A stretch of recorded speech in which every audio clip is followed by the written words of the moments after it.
Yeah, Bungie only gives me limited time off to record, so I have to take the time I have. Yeah. See, we had a bone to pick with you about this.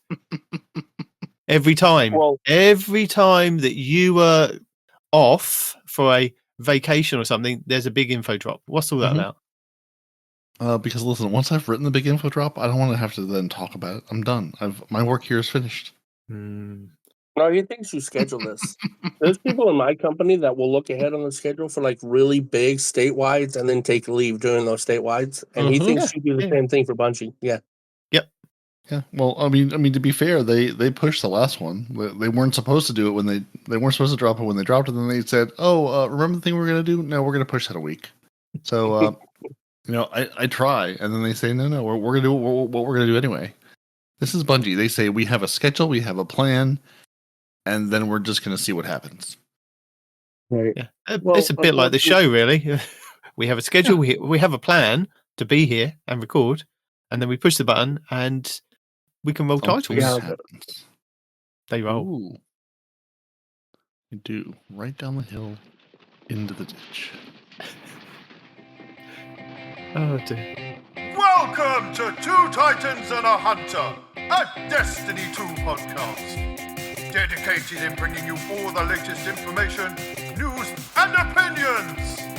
This is the best show for new and veteran Guardians alike, where we share tips, tricks, and tools to help you succeed and enjoy playing even more. So with all that said, let me hand you over to your hosts, the Triumph Hunting Titan Nitedemon, the pink-panted pansy Peroty, and your Hunter Master Ranger, Mr. No One Respawns in Real Life! So, welcome to the show this week. You have myself, Nitedemon, and Peroty is here. But Respawn is again leaving us to go and watch some football. You know, who would have thought that? Not American football. Soccer. He's gone to watch some soccer. Well, he's watching his son play soccer. So, half let him off for that. So there's no stream. He's let us down on doing a dungeon race, or even just doing the dungeon as a fire team. So it's just the two of us. And that's what you're going to get this week. It's just two Titans. Titans talking nonsense about Destiny. Is it nonsense, or is it factual information and then opinions about the game and how much we love it? Yeah, like I said, nonsense. Are you loving it now, though? Because before Revenant dropped, you did have a little bit of a, you weren't happy about just constantly doing your star chores and things, and you were a bit of a Debbie Downer. Are you now kind of Perky Peroty? I am, because Onslaught is back. Onslaught is glorious. It is. I haven't set foot into the dungeon, but I did watch a couple of different streams yesterday, and I'm excited to go take a crack at that. Yep. I don't know. It's. I think it's partially just the, with the act season. Well, I'm calling them seasons because Bungie. Let's be honest, they're seasons. You can give them different names, but it's all seasons. Yes, it is. It was very much at the end of the, at the end of the season. It's like this, and it was literally. It felt like just like four of the identical activities.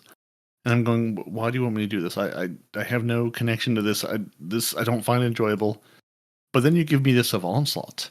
And then sure, people will moan and say, oh, but there wasn't enough story. Oh, I got through it in an hour. You don't care about the story of the game. If you care about the story of the game, you're watching all the holo projectors and reading all the text. I won't say most, but for the rest of us, you're going, yep, there's bad things. The people are after the Fallen. We have to go kill some score. Great, let me go do that. And so I was not upset that the first story bits were like an hour and a half. Great, fine, perfect. Let me learn how to make tonics that I'm enjoying. I know as much as I'm enjoying making the tonics, I'm also looking forward to the reaction of my scientist gamer friends when you mix a tonic and you taste test it to see how it worked. Yeah. I'm just hearing them screaming in my head going, that's not how any of this works. and I know I'm going to spend all of the season going, I've made the tonic. I'm going to go to the activity. I'm going to go to Onslaught.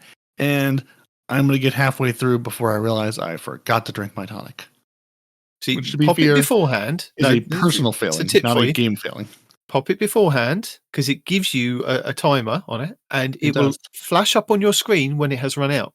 So if you do a 20-minute, most of the time, yes. a 40-minute, or a 60-minute one, the rare, legendary, whatever, it will give you the pop up. So just stand while everybody else is fighting enemies and pop another one. Yeah, or and be like, wait hold till on, the guys, round ends. Yeah, exactly. I'm thirsty. I need a drink. Hold on. Let me pop one of these real quick. Yeah, pop it before you have to jump into the portal. That would probably be the best bet. Is like when it gets to the point of going through the portal, because that's when the weapons are going to drop. So if it's the 6th wave or if it's the boss wave, you've got a kind of a resting period.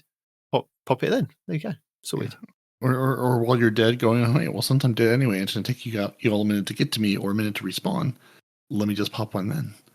Yeah. Yeah, but I'm enjoying the tonic mixing. I'm enjoying it. I wish I had seen all of the, hey, here's how you can unlock all of them at once before I had already mixed them and said, well, I did what I did. Same thing, I think, with some of the masterwork or the field works. Yeah. I was like, well, I'm just going to do these. And then it was like, well, here's the best way. I'm like, you know what? It'll be fine. I don't need the best way. I'll just do it this way, and then I'll have plenty of time to go back and do the rest of this because I have a whole season ahead of me to get all this done. I don't need to min-max it day one and then go, oh, I'm out of things to do again. What do I do now? I'm like, I can just go play the game and have fun. Yeah. I did see quite a lot of people were talking to the streamers and saying, look, I've done this stuff for half an hour. I've completed Act 1. And then I saw people like Sticky and Astros actually question people, say, right, have you done X, Y, and Z? Have you done all your potion crafting? Have you done all of your field works for Ido? Because that takes longer than half an hour. So yes, there are kind of prologue missions and then the Act 1 mission, and then that's it for Act 1. But there are these potions that you have to kind of go off and craft and get the ingredients for. And it's not as bad as I thought it might be as bad as the cookie baking thing. It's not as bad, but there are some good places to go and farm, and I'll let you know them in a second. Yeah, and then you have to do your field very works. reminiscent of that. Like it definitely felt like, hey, we're baking cookies in, which maybe people might be annoyed by it, but it felt familiar to me because like I really enjoy the new things they bring into the game.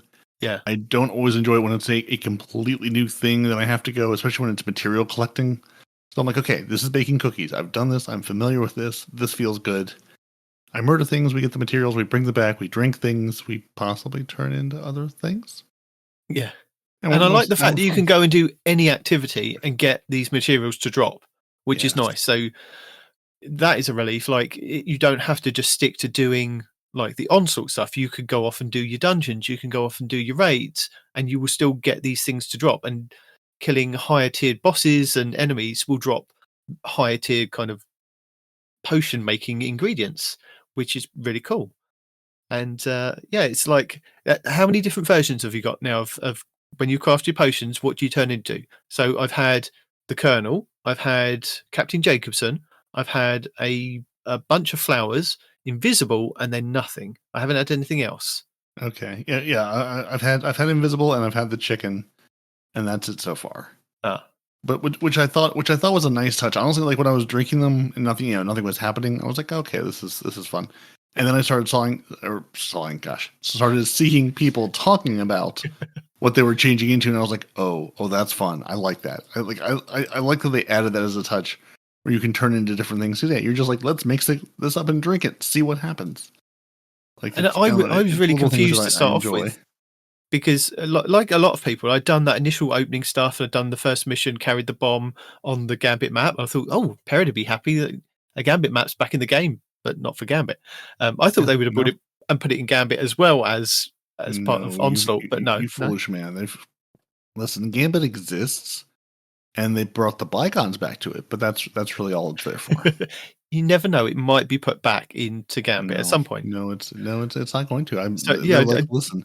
We're going to give everything else Gambit. We're going to make you pick up moats in Onslaught. We're going to bring the map back for different things. But nope, the Drifter gets no new things. We're going to put some of those old Nightfall modifiers that you remember if you still played D2 right back at the beginning into Onslaught, so to give you kind of power up, so you have to run away from wherever you're defending. So yeah, there are things.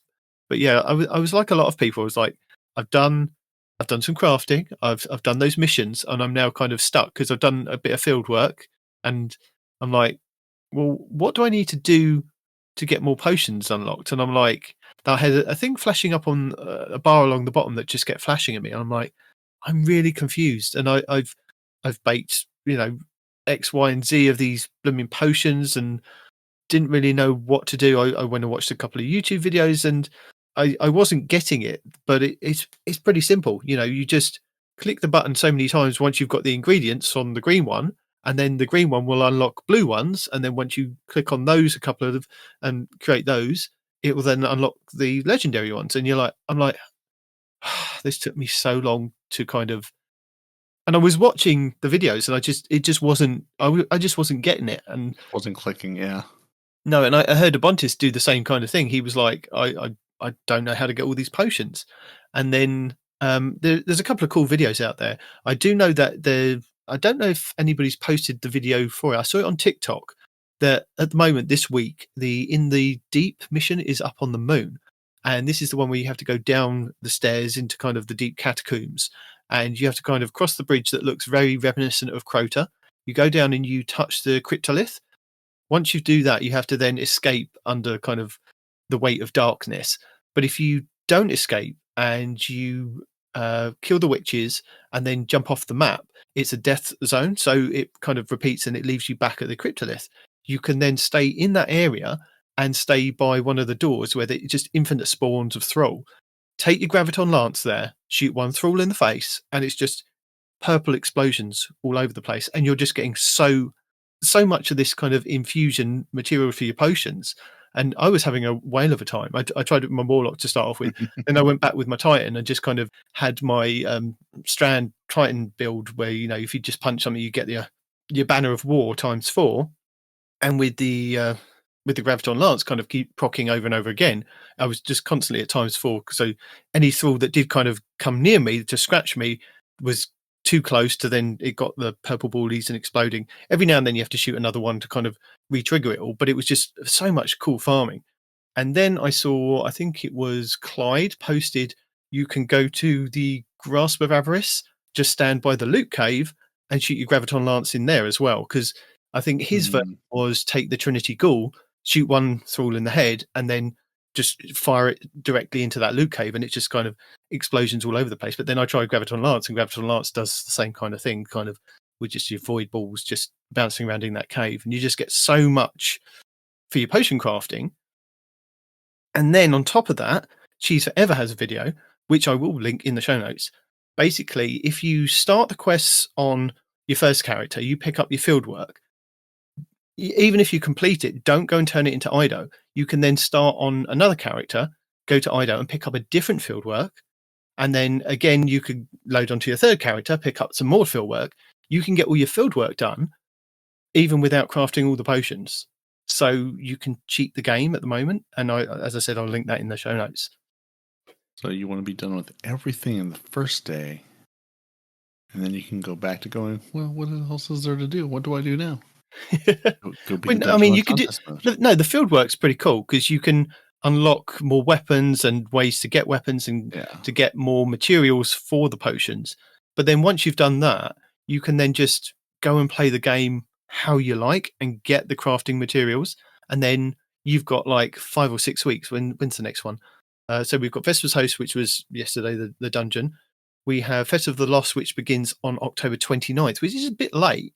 And then Act 2 begins on November 19th. So you've got a good month to kind of, as you do your fieldwork stuff, you do the fieldwork cheese, and then you can kind of just craft your potions as and when you get the stuff. So you can go and hunt for your weapons. You can go and hunt for anything else that you want to kind of do before Act 2 begins on November 19th. And even then, we'll probably still have more potions and things to kind of craft in Act 2. Are you excited about the potion crafting? Does this feel more approachable than the tarot card table and all the buffs and those things? Do you like making your drinkable cookies? I think that the tarot cards, weren't they kind of just constantly on? You could just pick like 2 or 3, and I vaguely remember them just being on constantly. Whereas these, I have to actually pay attention to them running out, to like the buffs and the debuffs and the loot drops and things. Yeah. So and instead of just being like, I need materials just to make cookies at all, it's like, okay, I want to get that frost armor. I want to get that jolt going. I want to get, I do like you can sort of like build into the thing you want in addition to just, hey, I want more weapons to drop, or I want the Shade Stalker armor to drop. Like I like that there's sort of a way to kind of build into that, or I guess, increase your chances, or, put your thumb on the scale a little bit of the weighting of what you're going to get out of activities. Yeah. And I really do love Onslaught. And you this week pointed out that there's a bug with it at the moment, isn't there? Currently, that I haven't heard any other podcasts kind of talk about, which I'm guessing that either they know about or don't know about. But it has to do with the Scorn, and you have to be on. Is it for the expert version? As long as you load into a Scorn map or a Scorn enemy population, they are just. They are not where they should be. Yeah. So if you load into the the new Onslaught, the Onslaught Salvation. Yep. Choose the Eventide Ruins at 2065.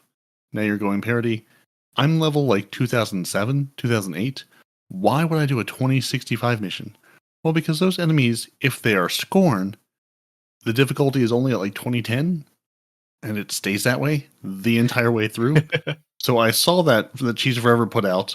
Immediately, my first fear was, they're going to turn this off. Like, they're going to disable this. And I was like, well, the video's been up for 14 hours at this point. So maybe there's a chance. So I went and collected blue and through messages to anyone I thought might be able to join us. And we jumped in there, tackled it. Didn't get so far with our blueberry, but then Noble was able to join us later on, and we gave it another crack and got through it. And yeah, it doesn't really ever ramp up from that point. So I mean, you have to be a little sensible because you still can't wipe because it's still going to send you to orbit. Yeah. But as long as one of you plays chicken and stays alive, and you're keeping things away, which honestly just there was a certain point where Blue and Noble were just like taking out the entire side with consecrations, and I was just watching like the saboteurs come in because like on Eventide Ruin, just like sort of at the top of the hill where like the big captain is, like by the elevators, they would spawn in all the enemies, and then the saboteurs would like come in like from the far right side, like the other side. Just like, we're sneaking around the back. We're just going to sneak around the back. So I was like, I'm going to hang out here back here by the ADU because one, they've definitely tweaked the battery throwing, because you can throw things toward the ADU, and sometimes they go to the ADU, sometimes they go past the ADU, sometimes they just go not really near the ADU. Yeah. So I was sort of cleaning up batteries and also picking up the saboteurs, but they were able to basically two-man a lot of the spawn waves. I mean, it definitely got hairy. Like, it definitely got, difficult at times. So it's not like a total cakewalk, but, I mean, 2065, we popped our tonics, we got through the whole thing, got the weapon drops from it, so it was good fun. Yeah, and I tried doing, because I'd seen that message the next day, I thought, I'm going to try that. I'm going to go onto Fire Team Finder and see if there's groups doing that. And I couldn't get into a group. They were just moving so fast. And it wasn't until Noble came on, I was like, oh, could we try and see if we could do it? He's like, yeah, that's fine. It's match made. And I'm like, sorry, what match made for an expert thing? And I was like, really? We can do that match made? So we did. We found the Eventide Ruins, we found the Scorn, we went through, we got to wave 30, killed the boss, and our blueberry dipped. And oh no. Noble was like, well, the reason is because he's probably got his masterworked weapon, he's out of there. And we carried on, and he went down. I was like, no, please. And I kind of popped my super, and I did all the smashing. I was doing the ice all over the place as a Titan, and managed to kind of keep it going to then res him. And then somebody else spawned in, and I was like, yes, brilliant. We got it all the way to 50. But yeah, it's some places it got a little bit hairy. But I think Noble was telling me that it is, as long as you Scorn as the enemies, you can do the other maps as well. Oh, interesting. So, yeah. That's like I said, the Cheese Forever video was like Eventide Ruins and Scorn. So yeah, maybe it's linked to just the Scorn. Yeah, because it was funny. Like it took us a couple times to zone in, and it was Scorn every single time. And then we went to do one, and I was like, oh wait, we got started not really thinking about it. Then went, oh wait, hold on, these are Cabal. These Cabal hit much harder than Scorn did. Back to orbit, back in again. See if we can find who we need to fight. But yeah, I was like, I will happily take advantage of this thing should be super hard. And I mean it's Onslaught anyway, so I'm gonna play a ton of Onslaught. But yeah, I was like, if I can get through this on the harder version now, sure, why not? Yeah. Give me more things to drop. But what I don't like is the fact that the defenses move around. So you could have a really good defense setup in one area in one match and then reload into an onslaught and it's completely different layout. And you're like, well, I'm a bit up the creek without a paddle here because this is going to let a lot of them in. Whereas the other version had the trip mines were in a good location and our turrets were in an even better location. So were our decoys. But this one, it's kind of, so I'm not sure if they've kind of found their middle ground with the things like that, because maybe it might be better if they give us the ability to actually place what we want where we want, and then they could then see from the data of, okay, so they're barricading in this area, so maybe if we make enemies that attack that area a little bit more tougher, and they might be able to see some kind of data from that, because that's what Gears did to start off with, is it gave you kind of, it was a very rigid structure of, these are the areas that you can only do the bits that we kind of tell you that you can do. And then as it's kind of evolved in different, Gears 4 and 5, you pick up your fabricator, you take from the fabricator the thing that you want and you go and place it on the battlefield. You could put like a turret behind your fabricator and just kind of sit in that turret. You can place it wherever you want. And I think, and I hope that kind of Bungie do that with Onslaught and how they kind of iterate it. Yeah, that would be great.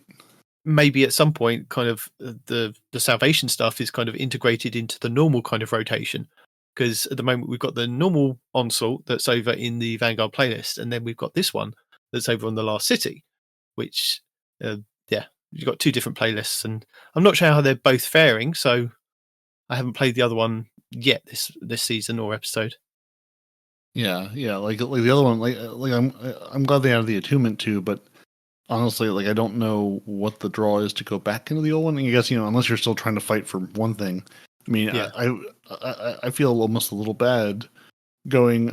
I know you give me this lovely playlist, but see, you gave me the hung jury with the kinetic tremors and the firefly on it, and I rode that thing. I've just been, it basically hadn't left my primary slot this season so far. Like I've been playing with the new exotic grenade launcher, whose name starts with an A that I'm going to have to pull up Dim. Yes, that's the one. I was like, to remember even what it's called, I'll need to look at Dim for. I've been playing with that one, and then the other new one that drops. But honestly, like I've been going between the hung jury and the lost signal just for like the area of denial. Yeah. Just throw that lost signal grenade launcher stasis in there, and then go, okay, well now you're all very upset. Now I can finish you off with whatever. I've been like pairing that with Red Death or waveframe grenade launcher, and that was the other thing. Like we did the 50 waves, and we had the because we were basically running like pulses and scouts for the unstoppables and the barriers. I don't think we saw a single barrier champion like the entire time. Like maybe there was one somewhere, and maybe one of the other two guys killed it before I even saw it. But like there were a number of the big score and unstoppable. Yeah, no, I've had the same thing. Yeah, but I was like, I don't, and we got done. I was like, I don't think we saw a single barrier anywhere. I mean, and the nice thing is, your equipment is not locked, so you can switch around between things. You don't have to, it's not like a Nightfall where you have to set it and say, okay, I have all my anti-champion things set up, so you can switch around if you want. But I was like, I don't think there was anything there. We also lucked out because I think it was like Void Burn that day. Yeah, and I was like, I was about halfway through. I was noticing, and I was like, let me not say anything for fear of jinxing us. We got to the end, and I messaged Blue and then Noble and them. I was like, I don't think we saw like a single Void enemy. Like, I don't think there was anything hitting us with Void. It was all score. I was like, I didn't want to say it while we were midway through for fear of them being like, and here's the Void wave of like, all the Void things we're going to throw at you now. Yeah. So I think some of it's, and obviously it's about much easier, but I think some of it will just be a little luck going forward. If you get burns and then enemies that don't really use that damage type, you can look out and go, okay, this will be a little bit easier today. Yeah. So do you think we'll be able to, well, as a community, do you think that they'll kind of be able to last until Act 2? Because we've got until November 19th. But before that, we do have Festival of the Lost, which begins on October 29th, which seems a bit late for Festival of the Lost. Normally, I would have thought we'd have it kind of in the next week or so. I would have thought we'd have it from the 15th, the 22nd, and then the 29th those 3 weeks, because the week after that, on the 5th of November, is Iron Banner Week 1, and then you've got Iron Banner Week 2 on the 12th, and then Act 2 begins on November 19th. You drop all the kind of Acts stuff in that first week, and then we have the Dawning, which begins about a month later on the 10th of December. And yeah, I mean, the Dawning will go from the 10th to the 17th to the 17th to the 24th, and then the 24th to the 31st. And then we have a week kind of break before Act 3 begins on January 7th. So I'm like, okay. What do you reckon? Do you think we'll be able to fare as a community, or do you think people might drop off?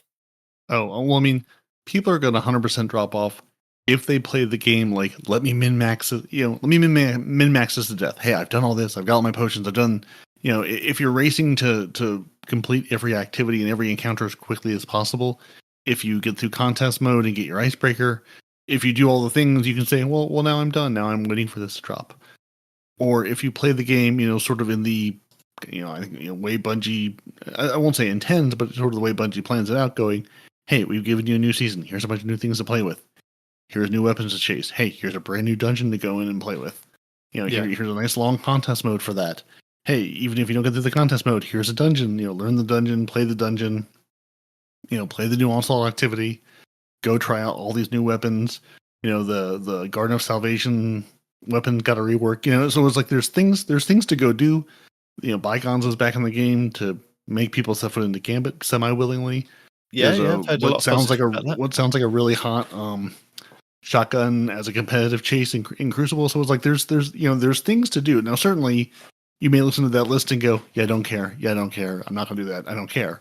In which case you weren't gonna stick around anyway. I'm not gonna keep you here. Go do whatever you want to do and come back. Yeah. But like for someone like me, I'm going, there's enough things for me to go dip a toe in and chase.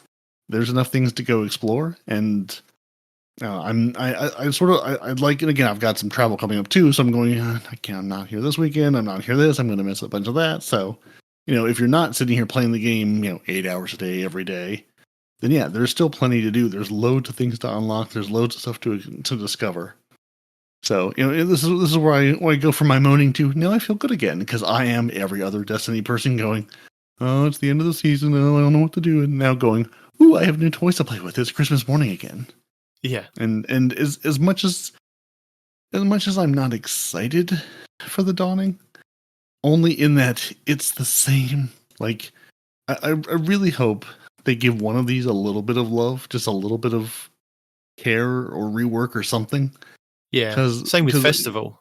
Yeah, exactly. Or yeah, Festival too. But it's like, it's the same thing we've done for so long, which I'm still going to do because I'm a sucker for content, and I'm a sucker for, making the bar go up and getting loot to drop.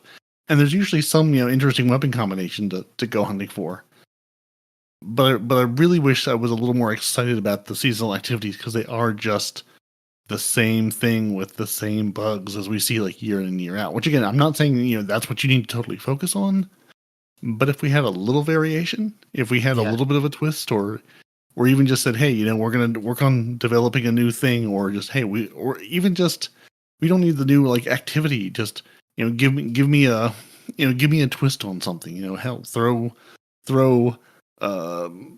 spooky Gambit in the mix, or, spooky Crucible modes or something, make us run around with masks, and instead of scorch cannons, throw candy at each other, or exploding pumpkin heads, just, some little twist where it doesn't have to be a whole new activity or a whole new rework of the game.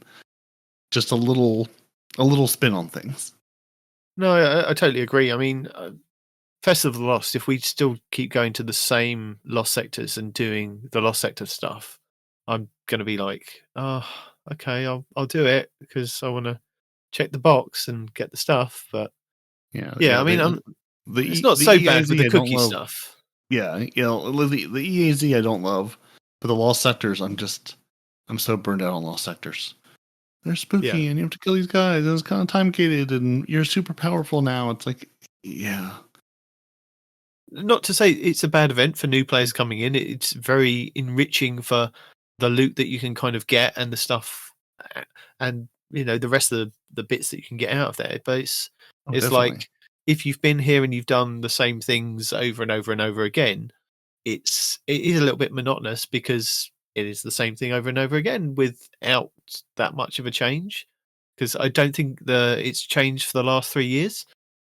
I mean, I wouldn't be adverse to seeing the Haunted Forest kind of come back and doing all the different branches of that. That's at least that's something different again. Yeah, have a version of the Onslaught playlist, or sprinkle some, spooky things in Onslaught. There's, we don't need brand new bespoke activities for all these things.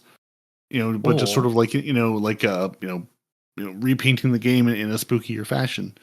We are getting the armor sets that we voted on however many months ago that Respawn's unhappy about because the hunters chose the one he didn't like, and I think the Titans are the good wizards, and the hunters and warlocks are the evil wizards. So yeah, that armor set comes in, which again, maybe you're excited about, maybe you're going, yeah, I don't care. Maybe you ran out and bought your Plague Doctor set that they dropped, and you're like, I don't normally spend silver, but now I can be a Plague Doctor with a fun hat and the Plague Doctor mask, and said, nope, that's what I'm doing. Mm-hmm. Yeah, and the ornaments that are up for the next 3 or 4 weeks, or 4 or 5 weeks, are the ones from the Assassin's Creed crossover. So if you haven't, or you didn't get those with silver because they were only available for silver to start off with, they are up. I think it's the gauntlets this week, I believe. Or is it boots? It's one or the other, boots or gauntlets. So you can start your collection now for those. And you can head over to youtube.com/2titans and a hunter, and you can find a nice man who tells you exactly what is up in the Eververse store and what you should be buying. Yeah. I just want to go back to Tonics slightly, because the Tonics and the ingredients for the Tonics, now it's bugged if you go to the quest tab and look at the Tonics, but if you go via your inventory and look at the little tonic creation screen, you can see your tonics that you've created, and you can see the ingredients that are kind of stacked up along the bottom. And what people have found out is if you kind of move your cursor across the bottom and see the different ingredients, it gives you a hint at what's to come in Act 2 and Act 3. Mm-hmm. Now, Act 2, it sounds like we might be getting Prison of Elders back. So all in my head, all I can hear is panoramics. I like the defiled. Dun, dun, dun, dun. Yeah, but I don't believe it's called Prison of Elders. I think it's called something else of Elders, if you have a look at the ingredients.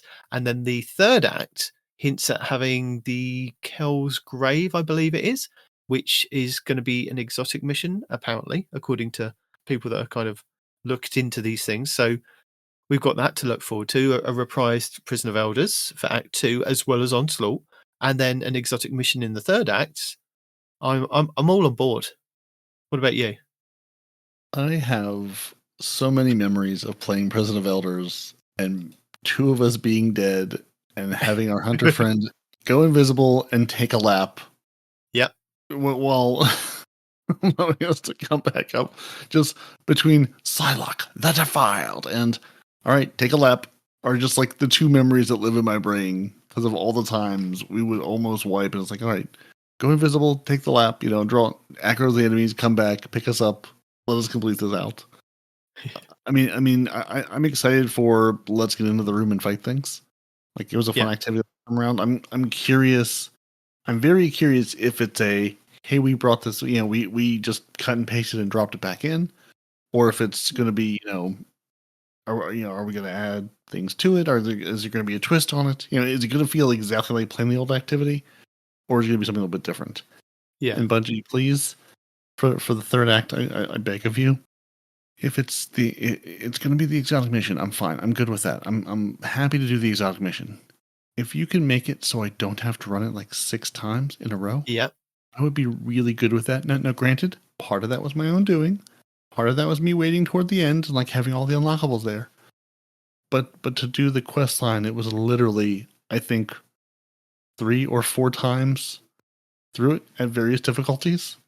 Which again, I'm happy to do, kind of, but I was so tired. I don't think you're the only one, and everybody that I've listened to, I was so tired finding out about Act 3, they're like, please don't make me run through it again for the story. Please, I don't mind doing it for the catalyst, but please don't make it as part of the story. Just, we'll do it. It's fine. I like an exotic mission as much as the next person.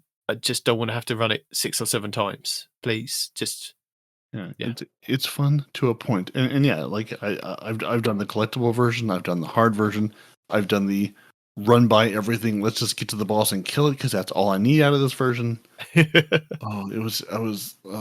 have you done the version where you have to go and pick up the purple squares? Maybe? No. What's the purple squares?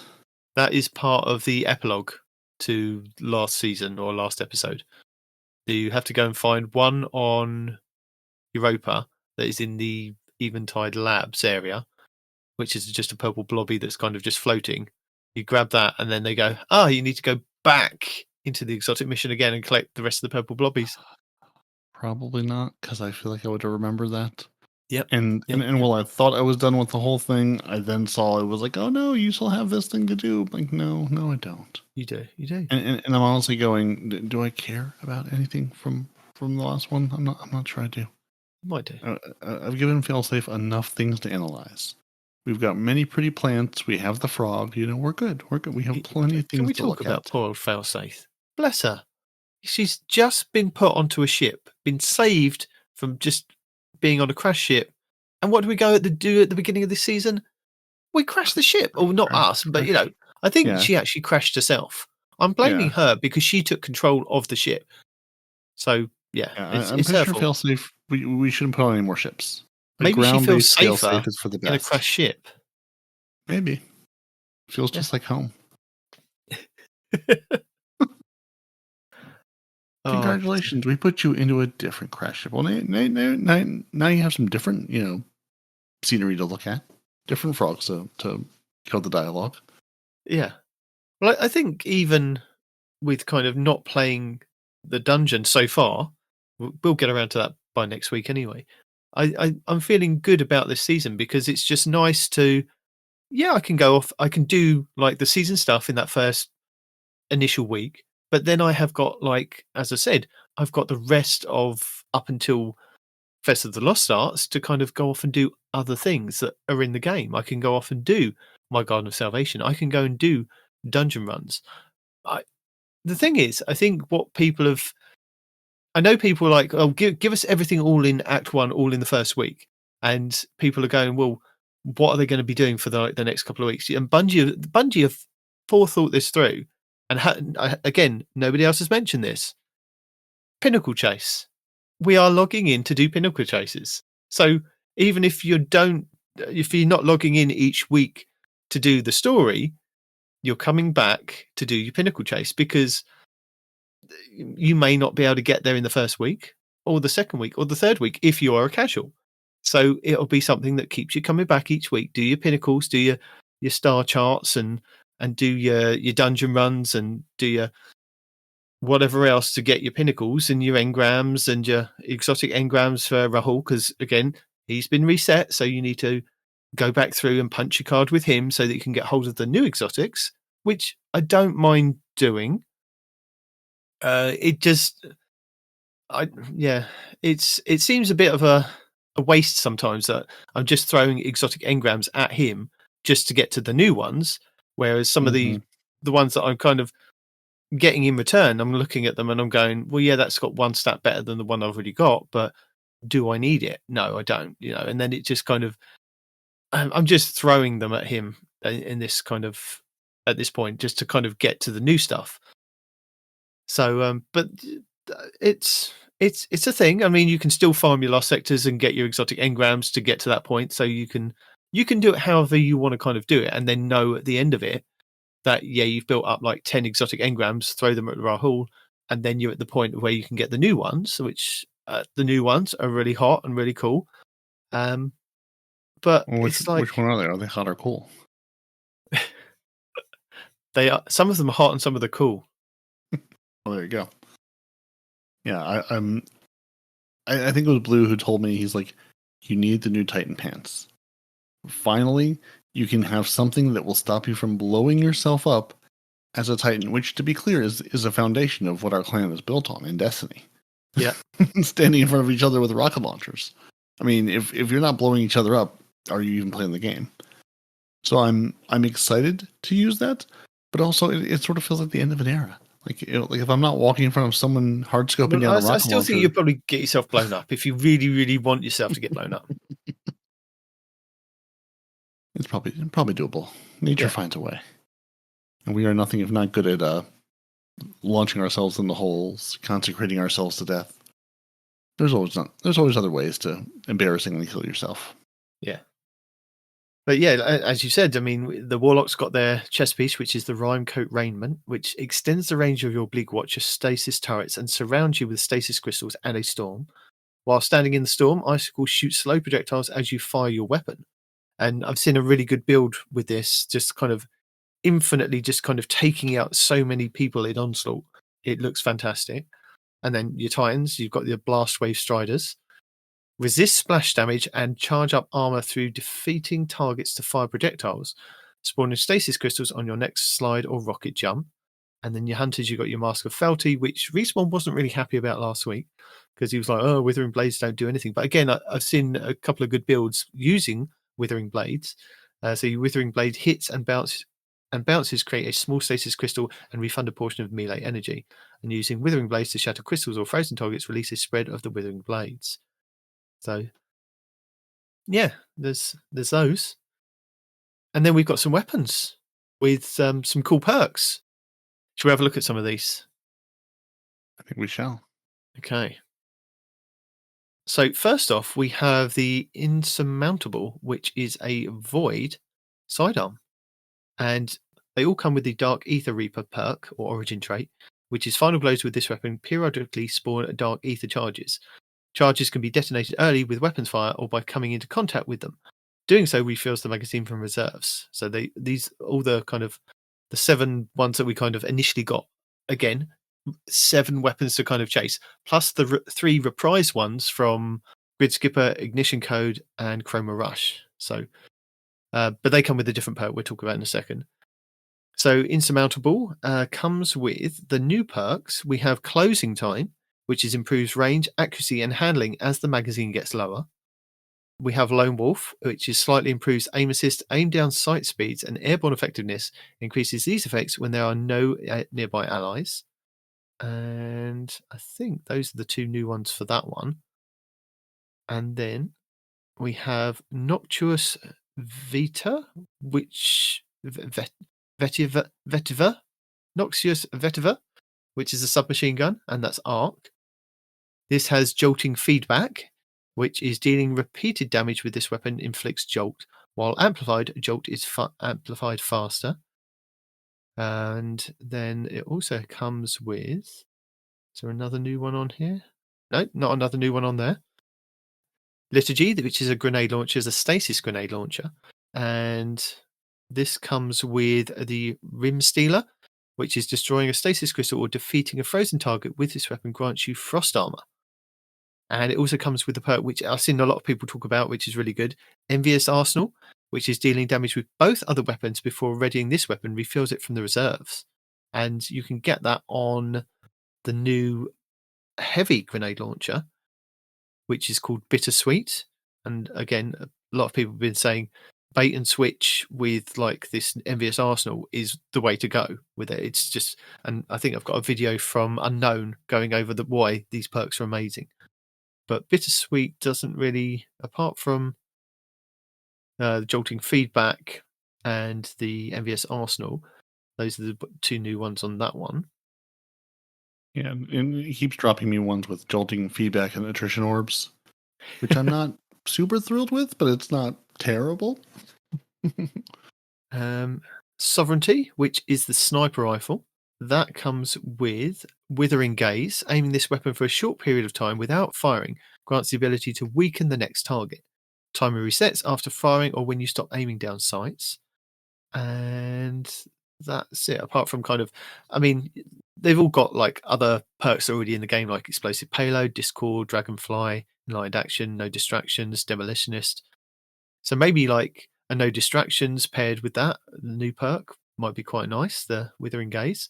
I think I have a video on that from Cool Guy. Can't remember. I'll have a check. But yeah, we have a Pulse rifle, vantage point, which also comes with closing time trait, which is improves range, accuracy, handling as the magazine gets lower. And it comes with Lone Wolf as well. That one can also drop with volt shot or jolting feedback. So Yeah. if you want to electrocute things, you've got options.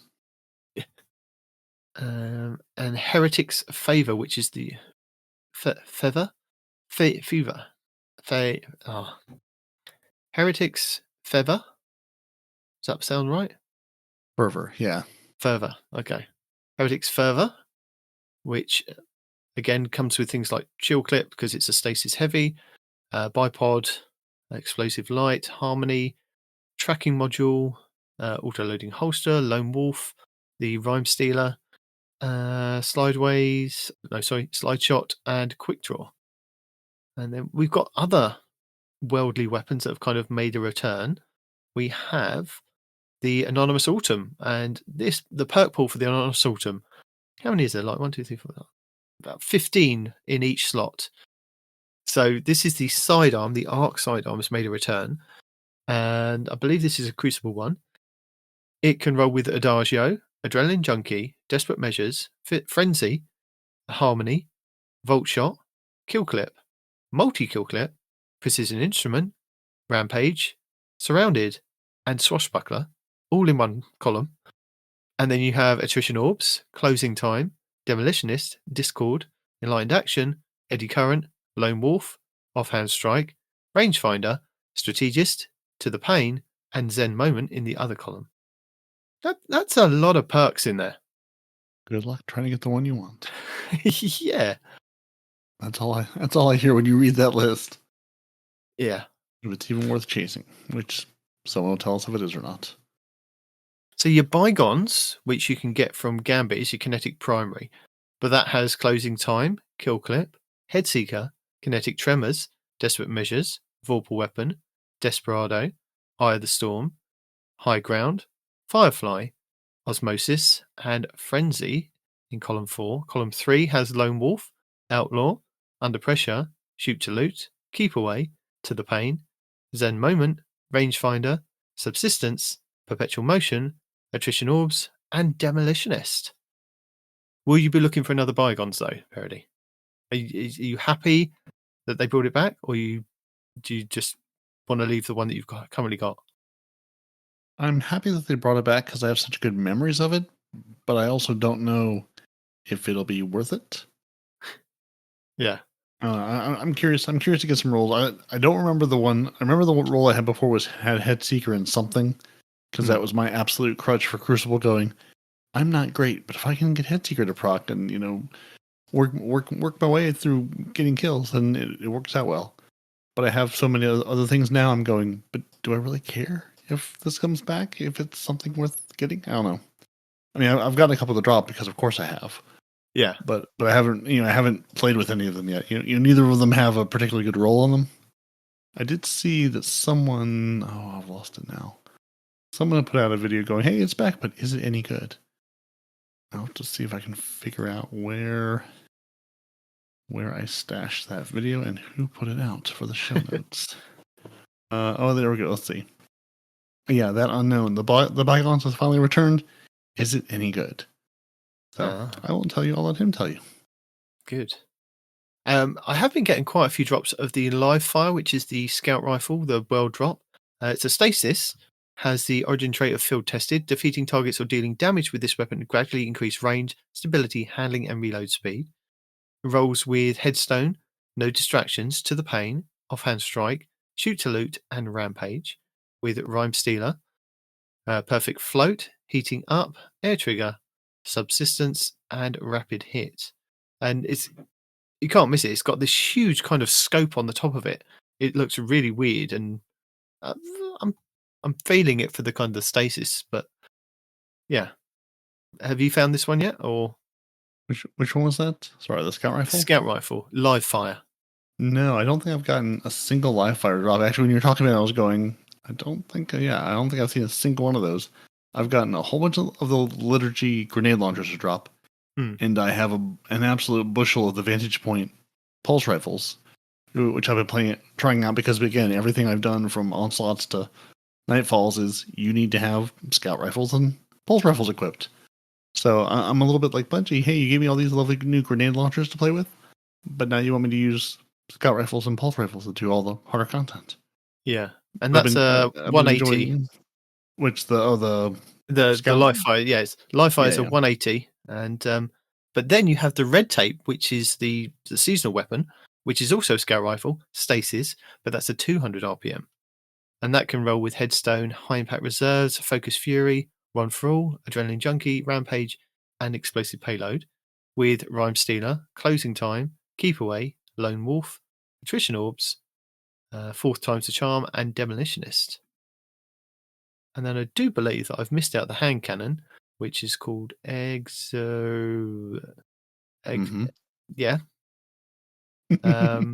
Which I do have a video on from Cool Guy, I believe. Yeah, EXUVIAE. XAV. However Cool Guy pronounces it, that's the correct way to do it. That's the one. Again, stasis hand cannon. And this one goes with headstone, precision instrument, desperate measures, frenzy, redirection, explosive payload, and one for all, with rhyme stealer, triple tap, to the pain, encore, lone wolf, stats for all, and keep away. And he has a god roll guide for you, and he doesn't waste time. He tells you right off the bat what it is. So, is it headstone rhyme stealer? I'm not telling you. I'll let him tell you.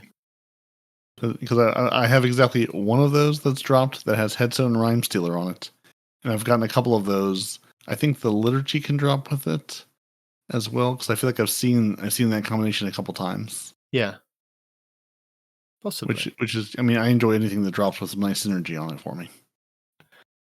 So your Chroma Rush, your Ignition Code, and your Grid Skipper are the three returning weapons that we had. Splicer weapons, that's the ones. Yep. And their origin trait is Splicer Surge. Reloading this weapon after dealing damage grants this weapon stacking reload speed and handling bonus until stowed. And the Chroma Rush has Rampage, Target Lock, Kinetic Tremors, Tap the Trigger, Kill Clip, and Frenzy, with Subsistence, Dynamic Sway Reduction, Killing Wind, Tunnel Vision, To the Pain, and Heating Up. And then we have, let me find the other one, Ignition Code. Has Reverberation, Strategist, Frenzy, Vorpal Weapon, High Ground, and Harmony in fourth column. Third column is Slide Shot, Ambitious Assassin, Unrelenting, Lead from Gold, Steady Hands, and Permeability. And then finally we have the Pulse Rifle Grid Skipper, which can roll with Multi-Kill Clip, Frenzy, Destabilizing Rounds, Head Seeker, Elemental Capacitor, and Desperate Measures. And then in column 3 is Killing Wind, Lone Wolf, Repulsor Brace, Zen Moment, Perpetual Motion, and Demolitionist. So again, another Repulsor Brace and Destabilizing Rounds weapon that just seems to be the go-to for quite a lot of things. Mm-hmm. But yeah, I haven't had a fair judgment yet, which is an auto rifle, and I believe you can earn this in Vanguard, Crucible, or Gambit playlists. So is this the Pinnacle weapon? Yeah, I think so. I know it is an auto rifle, and it looked tasty. So I think that's the one. Because I was looking at the track earlier, going, "That's what I'd like to have, please." I can't remember what the rolls on it were, but I looked at it, going, "Yes, this will be fun." And there is another video that I've got linked in the show notes for this week, which is about the Velada F, which is a sniper rifle. And I'm not really a fan of sniper rifles, but apparently this is a good one to look out for. It's a Void one. It has the Hake Breach armaments on there, but it has Withering Gaze, has Closing Time, Destabilizing Rounds, Focus Fury, Opening Shot, Vorpal Weapon, Firing Line, with Air Trigger, Deconstruction, Lone Wolf, No Distractions, Repulsor Brace, Slick Draw, Snapshot Sights, and Deconstruction. So yeah, you'll find all the videos in the show notes this week, and I'll run over those in a bit. But is there any kind of weapons that have kind of jumped out to you in this last week that you're kind of looking out for? Well, I thought with the the stasis season, and again everything being scout rifles and pulse rifles so far, I said, guess who never got the Wicked implement because he just never got around to getting back and doing it. And I said, surely it's been enough time that it's in the kiosk. I can just go buy it. And it surely is. So I took my 1 exotic cipher and my 100,000 glimmer and bought myself a brand new Wicked implement. Yep. And then I brought it into Onslaught, thinking, hey, I'm gonna stun some champions. I'm gonna make sure those barriers aren't a problem. And I learned it was bugged, and it is not currently doing anti-barrier anything right now, which Bungie did confirm is a bug. Yeah. So it is now back in my vault until which time it does work again, and then I'll be more excited to use it once it's working. And then I assume now that I have the weapon, at some point it'll throw a catalyst at me, because I assume they'll throw that in the pool, or Observer will sell it, one or the other. So I was trying to be excited to use that one, and so far I have not succeeded. The new single shot, the Alethonym, the new grenade launcher, the new exotic grenade launcher. Okay, yeah. Alethonym. Yeah, that one. Say it with me. Alethonym. Alethonym. That's it. Well done. The Alethonym has been really good fun of just, it's a grenade launcher I can shoot at something. And unlike the Fighting Lion doesn't bounce off the thing and then go somewhere else, and then I'm just sad that I didn't kill the thing I shot at. Yeah. It feels almost a little bit like a harpoon gun. And I guess, the Harvester Spike projectile is meant to sort of maybe be that. But it's been good fun just to point that at something and go, you're gone now. Yes. So that's been fantastic in Onslaught, hasn't it? It has. It's been really good. Now I will admit I have not yet fully embraced the new stasis lifestyle because I've been lazy about actually working out a build. Yeah. Because I've built so far into jolting. So I've been having really good fun with the vantage point that dropped, the pulse rifle. Because again, pulse rifle champions. Because I've got one with Volt Shot and Enlightened Action that I've been having good fun with, of just jolting everything. Because my grenade jolts, my consecration jolts, my pulse rifle jolts, and when I was brave enough to put the grenade launcher on, the bittersweet was jolting. I did that too. But honestly, I've been sticking to... what sword is it? I've been sticking to sword with the cold steel, the Ill Omen. Because it has cold steel and relentless strikes. That's also just been great fun in Onslaught. Because I can just use that indiscriminately around my teammates without having to worry about blowing myself up. And it just... like pairing that with the lost signal of just going, I'm going to area of deny this and just slow this whole area has been really good fun. I started off the season with like really leaning into the stasis, and I thought I'm going to go with my Icefall Mantle build, even though they've kind of changed the Icefall Mantles so that I can just kind of get Frost Armor on it, and you kind of proc that a lot more. But I do like the fact that they've taken off the slow thudding across the ground. You can now jump with it, and I was finding that it was handy to a point. And then I kind of crafted myself a build of using the Hoarfrost Sea, which is the Titan chest piece that while you have a stasis super equipped, your barricade becomes a wall of stasis. So I've been sliding into kind of some of the higher tier enemies, dropping my barricade of this ice wall and freezing everything around, because you get kind of damage reduction from being there, and so do your allies. Mm-hmm. And then jumping backwards and using the Alethonym and just smashing everything and just ice everywhere, throwing an ice grenade down and throwing that down, throwing my barricade up and having an ice wall, and there's just been ice everywhere, and I've really been enjoying it and having so much fun. So you've just been disrespecting all of these high level enemies by going, No, I'm going to walk up to you, drop ice on your face, and then just blow you up. Yeah, champions as well. Really building into kind of high grenades and resilience for my Titan. So, and I don't think I've actually taken the Alethonym off if I've been in like Onslaught. That has been my primary, just having good fun with it. So I can't wait for the Catalyst. I believe is one for all. Just something extra, and and building up the whatever it is, the little vestiges, and then just being able to pop myself out heavy whenever I need heavy, and I'm like, this is amazing. I can just I'm killing all these things with ice, and then I can just kind of pop myself out heavy and don't have to worry about having heavy finder on, and I can put something else on my head, on my helmet, that does something else that can help. So I'm giving the season or episode a thumbs up, and I feel that I will be enjoying it until the next, whatever it is, episode, Heresy. Yeah. I think this is a good one, and I think if they keep improving on Onslaught and maybe kind of integrating them as they kind of improve them, bring in a new kind of 3 maps and then just like integrate the old 3 back into the original ones and make kind of a big playlist of Onslaught, I could feel that would be a really cool way to kind of go. Yeah, that's something. And again, like with all the new Banes they've brought in, which I've seen a couple of them, and I've deeply disrespected the characters that had the Banes on them, going, "Oh, you've got a Bane on you." I don't remember which one this is, but you're dead now, so it really doesn't matter. But it's been nice. It's just been a fun change to see. And have you played with any of the new weapon mods that they've given us? Which, I'll be honest, I probably read the words at some point, but then I completely forgot because I'm so used to basically reaching for like a counterbalance stock or a targeting adjuster, and that's kind of it for what I run on my weapons. And I'm going, I went to go pull something on, and I was like, oh right, you give me a whole new set of things. You know, and you get a whole suite of special ammo finder enhancements. Yeah, good fun to throw on things, and some of them have been really good. Like I've been really enjoying some of these. I was just trying to find. I don't know if you had a list somewhere, but yeah, if you go onto Dim and then you click on a weapon that you've kind of enhanced, click on the mod. It gives you all the mods that are available. Yeah, so like you've got the aerodynamics, grant increased blast radius and projectile speed. Like I'm looking at this on the call side, rocket sidearm. +6 to blast radius, +6 to velocity.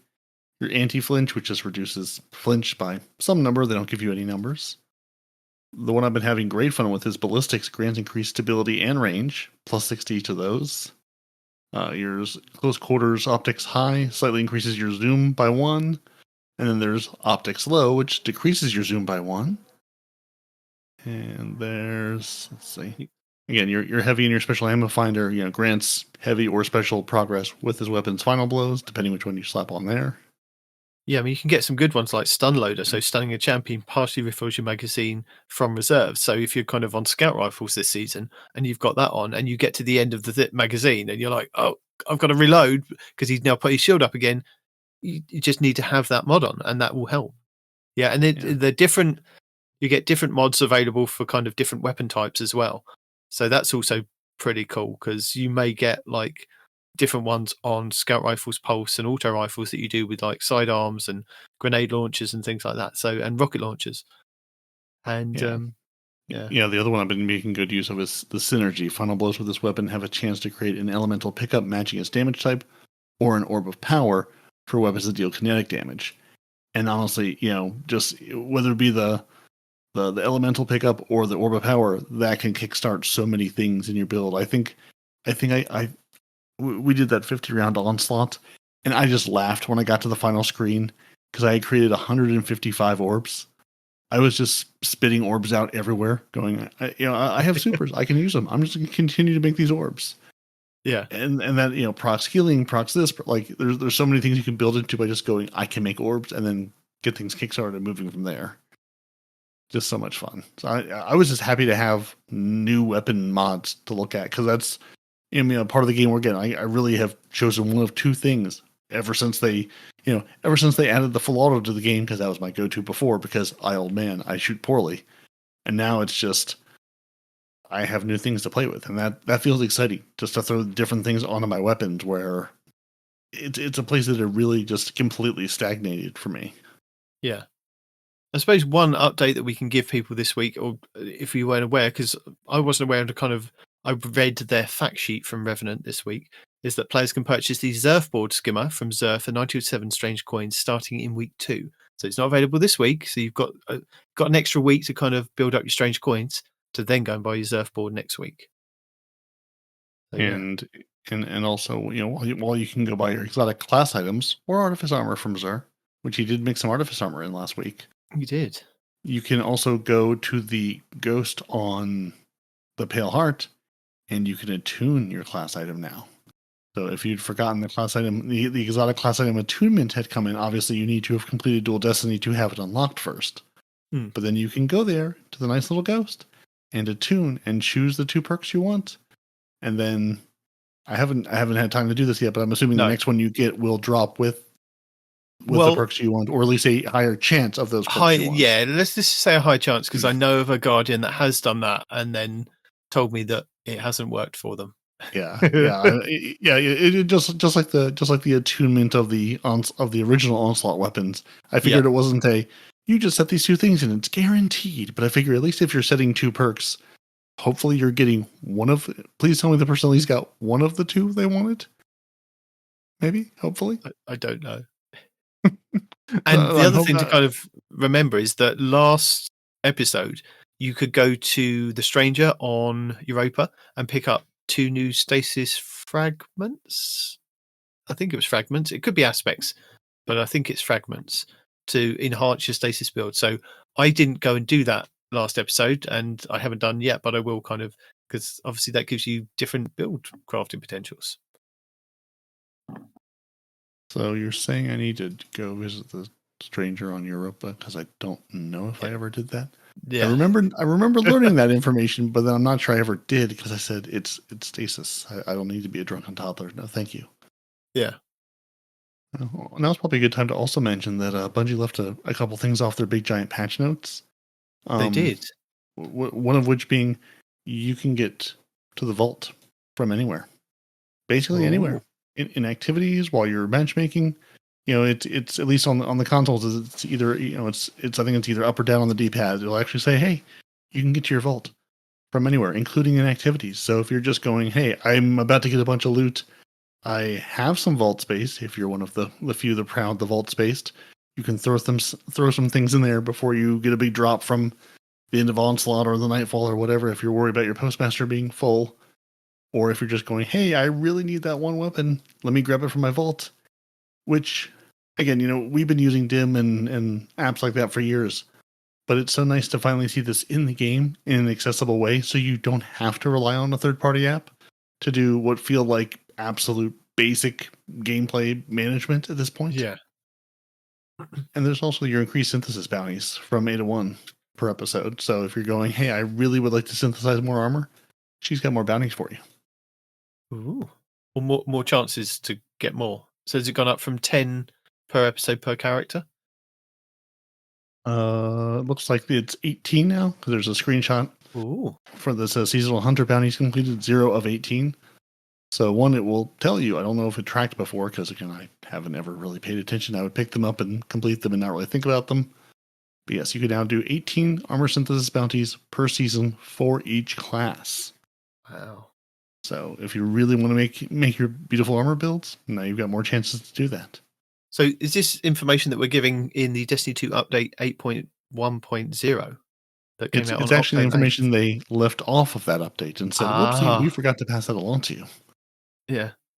Yeah, that was when they tweeted afterwards going, we left this off the big giant update 8.1.0 that I'm pretty sure you're about to tell us. They've basically told us all of this before.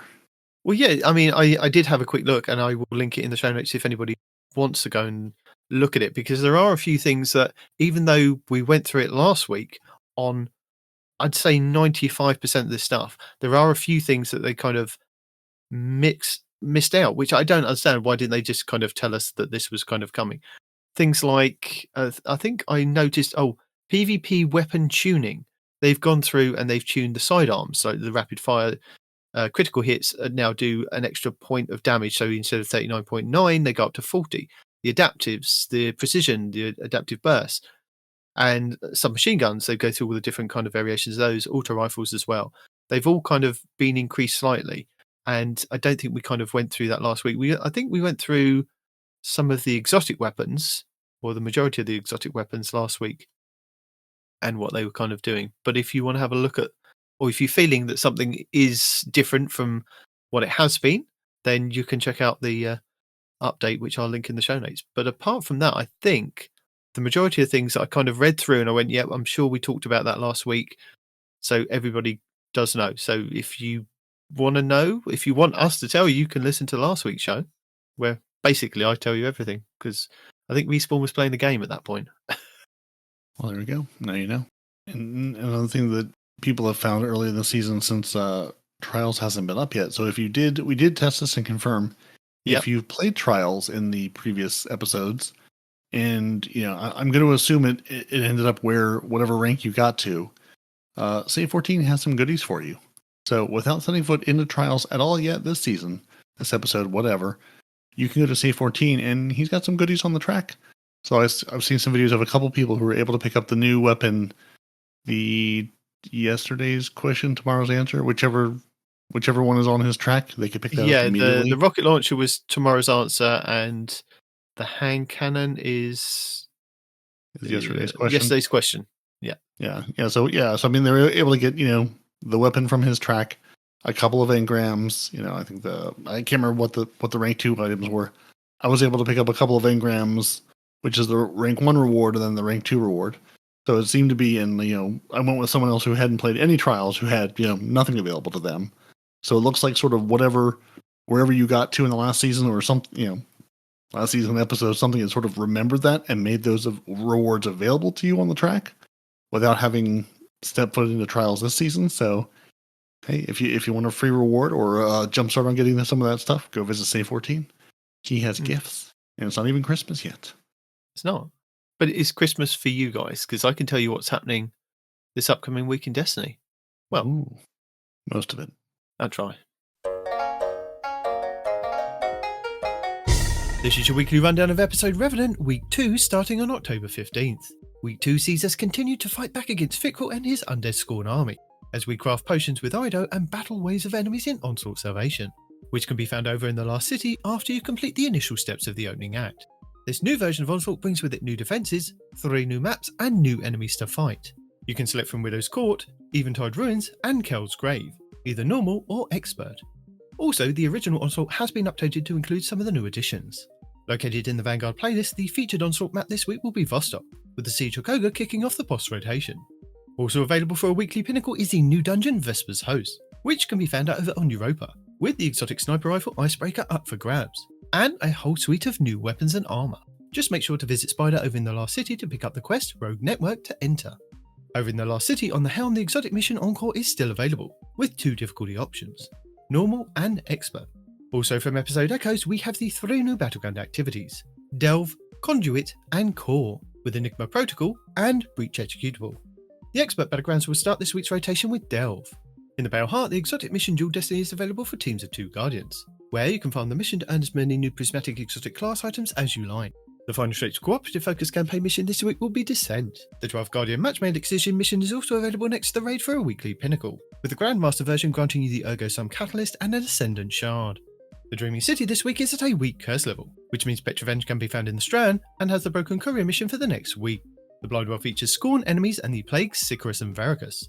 The Ascendant challenge will be the Forfeit Shrine over in the Gardens of Vasilia. On the Moon, the weekly story mission is Beyond. The Trove Guardian and the Wandering Nightmare, the Fallen Council, are both located in Archer's Line. Nightmare hunts Dydron, Servitude, Tonics, Isolation, and Scolus, Pride. The Altars of Sorrow will start this week's rotation with the Nightmare of Tonics and the Apostate Sniper. On Europa this week, Corridis the Dark Priestess will be the Empire Hunt, Eventide Ruins will be the Eclipse Zone, and the Exo Challenge will be Survival. Days of Eternity expert difficulty rounds are Vex, Cabal, and Crota. The Scatterhorn armor set and the Perfectus armor set will be available in Days of Eternity with Weapon Set 2. Scathelock, Extraordinary Rendition, Brass Attacks, Threaded Needle, Code Duello, Imperial Needle, Far Future, Honor's Edge, Distant Terminus, Interference 6, Shepherd's Watch, and Annual Skate. The Witch Queen weekly story mission is The Arrival, Altar of Reflection's Choice, and Altar of Reflection's Pact. The Wellspring activity will start the week on Attack, with the Kinetic Bow, Feltar Diddle, and Borgon Hive Knight as the boss. The Lightful weekly mission is First Contact, the Partition mission will be Backdoor, and the Vexing Potion will be Zephyr Concourse. The Salvation Jade raid challenge this week is his second encounter, Dissipation, called At Capacity. The Crota's End raid challenge this week should be the third encounter, Ute, the Death Singer, called Equal Vessels. The Root of Nightmares raid challenge this week is his second encounter, Scission, called Crossfire. The Val the Disciple challenge this week is his third encounter, the Upender, called Defenses Down. The Vault of Glass challenge this week is his fifth encounter, Atheon, called Ensemblers Refrain. The Deep Zone Crypt challenge this week is his first encounter, Crypt Security, called Red Rover. And the Last Wish challenge this week is his fourth encounter, Vault, called Keep Out. Pinnacle Raid 1 will be King's Vault over in the Legends tab. Pinnacle Raid 2 will be the Gun of Salvation over on the moon, with all challenges available for all encounters, with the exotic scout rifle Touch of Malice being farmable from the final boss in Kingsfall, and the exotic trace rifle Divinity being acquired via completing the raid puzzle in Garden. Also, the Gun of Salvation weapons are now craftable, with the red borders being farmable for the week. Plus, you can grab a quest from Hawthorne in the Tower for a guaranteed red border on a full completion. Pinnacle Dungeon 1 will be Prophecy over in the Legends tab, and Pinnacle Dungeon 2 will be the Spire of the Watcher over on the Throne World. The exotic mission rotator will be Presage, with the Dead Man's Tale exotic scout rifle being the main reward. The Season of Haunted and opulent weapon sets, plus the Eidolian Pursuant armor set. The exotic missions, the Whisper and 0 Hour, will also be available in the Legends tab. As this is the beginning of a new episode, we won't know the order of the lost sectors and featured weapons until we've had a full rotation. This week's challenges are Mission of Mercy 2, Liquid Armor, Uncommon Herbalist, Acoustic Performance, and Spark Defender. Our second featured Nightfall will see us face off against Ignovan, Chosen of Keitel, in the Proving Grounds over on Nessus.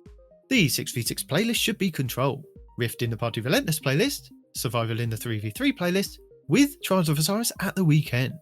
Still available is the Destiny 10th Anniversary in-game celebration event. Plus, don't forget to keep an eye on Zer this Friday at Reset to see if he's offering another chance to grab a random rolled exotic class item for 41 strange coins. And that's it for the second week of the Final Shape episode Revenant. So yeah, that's everything that's happening next week. Hashtag maybe. Hashtag to the best of our knowledge. Yeah. 80 to 90% of the time, every time. Until Bungie says, oh, we're going to do this. No, just kidding. We're going to take that out now. But this week at Bungie, they want to tell us all about the dungeon race, which has already happened. And do we know the 3 winning teams yet? Is it Salter Greppo? Am I looking at congratulating Deacon and Salter Greppo again? Well, I don't know because he was not the first team. Because as I'm looking, I'm trying to remember which of their many accounts they tweeted this out from. Yeah. Because I feel like between Destiny the Game, Destiny 2 Team, and Bungie Help, I remember seeing it, but I don't remember who actually tweeted it. I think it was Destiny 2 Team? Yes, okay, yeah. So Destiny 2 Team, congratulations to our first place podium finishers for the Vesper's Host Dungeon Race, Tides, Pine, and Special Hero. Second and third place podium finishers are still being validated by our security team. They will be announced next week. Oh, okay. So I'm guessing this takes some time. They said, it's the weekend. We don't need to work overtime. We'll validate who our winners are. So Tides, Pine, Special Hero, they are the winners. They got through first. They can hold themselves up as the world's first on the Vesper's Host. The second and third teams we'll learn about next week. And I'm sure people, on the internets already know who they are because I'm sure they were watching live and screaming along with everyone else, but they don't know who they are. So I'll have to wait for Bungie to tell me once they do their validating. And then we have more updates this week from the Bungie Foundation Hurricane Relief Campaign, because you guys unfortunately got hit by a second hurricane this week, didn't you? So you had Hurricane Helena, and now you had Hurricane Milton. Listen, just give him back his red swing line stapler, and everything will be better. Yeah. Unfortunately, he came through and hit a bunch of Florida, and Mr. Respawn this week is currently not at home for other reasons, but also has no power, as well as many other people are without power and everything else through Florida this weekend. I think we're on track to get hit by maybe a third storm, not for too long. So, now is as good a time as any to remind you that Bungie and Team Rubicon and Direct Relief have stepped in to provide aid, to everyone in Florida, Georgia, North Carolina, South Carolina, Tennessee, and are now mobilizing to provide additional support to those who were affected by Milton in Florida. They've been working to fulfill critical medical needs with the most marginalized communities that have already provided $350,000 in financial grants to 14 health centers and free clinics in the impacted states to support their operations, and millions of dollars of product have arrived or is en route. Volunteers are working tirelessly across the region. And next week's reset in Destiny 2, so for October 15th, 2024, 3 days from now as we read this, they'll be launching the Hurricane Relief Campaign benefiting Team Rubicon and Direct Relief. Because you can't give out millions of dollars in aid if you don't have millions of dollars in aid to give out. No. So if you donate $25 and you can earn the exclusive through the Storm emblem, To bring much needed support to these communities, keep an eye on the Bungie Foundation social channels for an official announcement when the campaign is live. So it should be around Tuesday reset, I'm guessing. And you can get this lovely wavy wavy storm emblem for doing your part and, donating to Bungie. So yeah. So twitter.com/BungieLove, all one word, is their socials, or just bungiefoundation.org. You can go there and get all the information on what they have going on, when and where and who and how. It always feels good to toss some money towards Bungie to say, I can't help with all these things, but you can put this to good use and you can help with all these things. And unfortunately, we're going to have more of this. So if you can give, the time is to give. And if not, then, do what you can. Or hopefully, if you've been affected by this, you're hanging in there. It's always like, you watch people on the internet and we're all playing this game and you don't realize where anybody lives until you start seeing people like Respawn, people like Todd the Gator over at Guardian Down, guys like, Gathalion going, hey, and Cammy Cakes going, hey, this is my last upload for a while because the hurricane is coming. Astacross is down in Louisiana. They were hit last year, a couple years ago, by a series of hurricanes, and these are always, when they get into the Gulf, are always a risk of hitting there. So, we're all playing this game together. We're all trying to do our best. So, if you can give, now's the time to give, because there's tons of people who need the help, and unfortunately, tons more are going to need help because it is what it is. Yeah. I don't know. So, yeah. But we have a Revenant launch trailer. We do. On to happier topics. And we also have a Vesper's Host dungeon trailer, which went out this week, both before they kind of launched. Yep. So there's no point in watching it. Just go and play the game. Just enjoy the game. Yeah. You don't need to trail. You can go in and see. Or you've already been watching somebody's banging their heads against a wall going, how is this? Why is this? Does this work? As I saw a number of people say yesterday, this could be everything or this could be nothing, as they were trying to figure out why things were or weren't working. And I was having a good time laughing along, watching some of our friends bang their head against the Vesper's Host wall. And Bungie did put out, again, a big, disabled items list, which I'm kind of glad they were very clear on, telling you, hey, we're going to give you a list of disabled things, and then, tweeted out what they were, but then also put it on that same page of going, here's the list of things we're disabling for the race. So it was very clear what was and wasn't enabled. Yeah, but I think it was a bit bad that it was only an hour before. I think that's what people got upset about. Well, yes, you're not wrong. Hey, they're at least telling us clearly. We can work on the timing later, but at least we're getting the information now. Versus getting in there and going, why is this not working? But even then, they said some of the weapons weren't being properly disabled, so you can bring them in, but there was a chance of getting guitarred, errored, and kicked out of it again. Oh. And I did see, they said, some people were having problems getting kicked to orbit, or just, the game crashing on them. I don't remember what their wording was, but basically there are problems with the dungeon. I didn't hear a lot of firsthand experience. And again, just a handful of, I had a couple of different Twitch streams up that I was sort of half watching. Yeah. Didn't notice people having, the problem. And again, not to say it didn't, because I'm sure lots of people got kicked or got errored or ran into bugs, because it's a day one thing. There's always bugs in it. But it didn't seem to be super widespread, hopefully. So hopefully if you were going for your contest mode completion, you either passed or failed on your own abilities and not because the game said, no, here's a space guitar. Get out. But if you, like us, have not had enough of the Vesper's Host, you can now tune in to the speedrun competition that is happening on October 21st and October 29th. So there'll be 14 different regions going head-to-head with different streamers in a speedrun competition. Hand-picked teams from all over the world will be training across the next 3 weeks on their dungeon knowledge and speed. Each fire team will then get the opportunity to run through the Vesper's Host as quickly as they can, with as many attempts as they'd like, during a nominated 3-hour time slot for each between the 21st and the 29th. The winning fire team will receive $1,000 worth of Twitch subs each, as well as a full set of Vesper's Host Bungie reward items. And if you check out the participants from each region and follow their journey, you could be the lucky recipient of the Tower Pamphlet emblem. as they give it away on stream, basically. And then they give you a list of all the streamers. So you've got some US, UK, France, Germany, Australia. Yep. Japan, Spain. Australia, New Zealand, because they like to lump them in together. The Nordics, Poland, Benelux, which is not one. Is that Belgium and Luxembourg?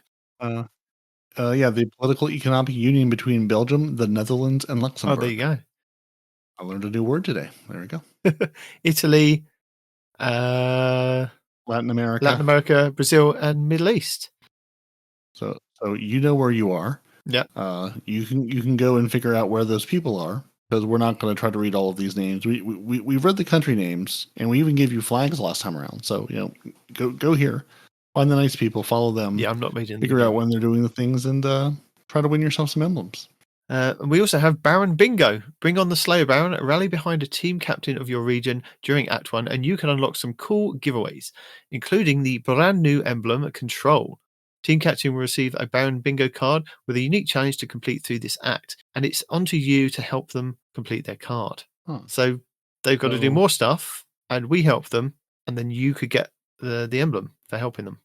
What a good collection of information that tells me absolutely nothing. Because I saw people tweeting about this Baron Bingo thing, and I read the TWAB and I read the thing. I'm like, I still don't have any idea what it'll be. Something like, chat. We need 50 people to put their hands up at the same time, kind of thing, or do this emoji, or all sub at the same time. And so same people, same things, same places. I think. Yep. There we go. Yeah. A friend of the extended show, Dan Infinity, is one of those fine people, and so is Respawn's personal friend, Samacat, who is going on all her no HUD bow only dungeon clears. Cool. And many other people. So yeah, again, you know where you live. Go to the places, do the things. Follow them, like them. Do what they ask you to do, and you too can win fantastic prizes and bingo cards. And we can win wallpapers for just looking at the TWAB. We can. So if you turn on your console, your PC, and said, I really like that pretty picture, I would like to have that on my screen or on my phone, Bungie has provided. Here's beautiful wallpapers of both things available for you to download and look lovingly at every single time you pick up your device. Oh, and they did add the patch note addendums to the TWAB. Good job, Bungie. There you go. I grab these things because it's just a 50-50 shot whether they put them in here or they just tweet them and go, we told the people. They'll figure it out. So what are you going to tell the people in your player support report this week? I'm going to tell the people that, first off, I have no jaunty line from the team. I have no pun, no anything, no excellent information to pass on, so I'm a little sad about that. But we did already tell you about getting to the vault from everywhere. I can also tell you that there's a clarification on your stasis exotics and artifact mods. So they have seen reports of both the Wicked Implement and the Conditional Finality are not receiving the anti-barrier perks from the artifact. This is by design, due to the exotics being stasis and having the intrinsic slow perk already, which can be used against overload champions. Bungie, I'm not happy about that. Can I take my Wicked Implement and return it to the kiosk? Because what am I going to do with it now? It's a scout rifle. So if you, like me, went to the kiosk and said, I'm going to buy the Wicked Implement, I'm going to anti-barrier with it. No, you're not. You're going to overload things, which I haven't seen anything to overload yet. I assume I will, and maybe I'll remember that gun exists at that point, but Bungie, and no one's going to remember that it does slow when there's literally a scout rifle perk on the season. So, just saying, no. And now there are a couple of known issues. Just a few. Just one or many. So, Bungie names cannot be changed. We hope to fix this as quickly as possible. So if you had your name changed and you got your name change token, apparently nobody can change their name at all right now. So they're working on a fix. And the last word has been disabled in Gambit and Crucible for a while because it's doing more damage than intended against Guardians. It was, I think, 2-tapping people just all the time in everything. So until a fix is deployed, they've turned off the last word in PvP activities. You can still PvE with it, which I don't think it's doing any more damage there, but yeah, no PvP-like things with the last word. The loadout and mod screens in the character screen. The loadout and mod screens in the character screen are very difficult to access. If the cursor is over a weapon or armor, they can be accessed. So yeah, agreed. Okay. So yeah, basically, because I wanted to try and do a different build, and I was like, why is it not tabbing over to the different builds? And I tried to hit left, right on the D-pad, and I was like, why are we not getting there? I had to actually go over and like press the button on the screen in the UI. So yeah. So if you want to get to your builds, move your cursor over a weapon or armor piece, then you'll be able to get there. The menus and subscreens used to change pages no longer allow inputs from the D-pad or the arrow keys. Also something I ran into, which I thought I was going crazy about. So if you're trying to switch pages, no, you're not. You have to like press the button on the UI now. The director is no longer able to be accessed from inside the character screen. Gotta leave the character screen to go back to your director. Additional bounties from Ido don't display a time limit like other bounties. They exist, they just don't show you. The launch button in the main quest may be grayed out on certain steps, but it may not be, so good luck. Your specific episode, Echo's triumphs, were not removed at launch and cannot be obtained, blocking points. So it's going to break things because you can't do things I want you to do. Some characters are blocked on Step 2 of Act 1, Elixir Rescue Quest, because their tonic brewing guide went to their postmaster. So if you have not been brewing your tonics, check your postmaster. Opening the tonic capsule container in the quest menu can soft lock the game. Sure can. Players can get out of the screen by opening their director screen. So yeah, so if you try to access your tonics and you can't leave that tonic screen, open the director again, that gets you out of it. I found out that the hard way because I was stuck on my tonic screen until someone else took me to orbit, which also fixed it. The Ghost Rider title, living up to his name, has become hidden for all players. The Kate's Fate mission in the timeline cannot be completed. You will never, ever learn Kate's fate. The post-excision cutscene of Guardians looking at the Traveler is missing the Traveler. Oh, that sounds cool. I've seen a couple images of that. It looks like you're just like looking at like part of a building, part of a wall. Just completely, the Traveler's just gone.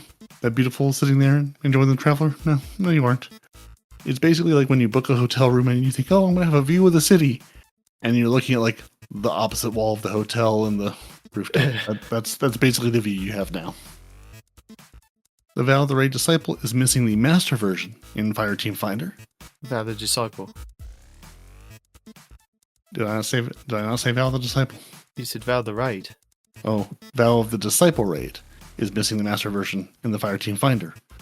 Peroty cannot actually read all the words in sentences, but that's an ongoing bug that will never be patched. That go in the outtakes, it's fine.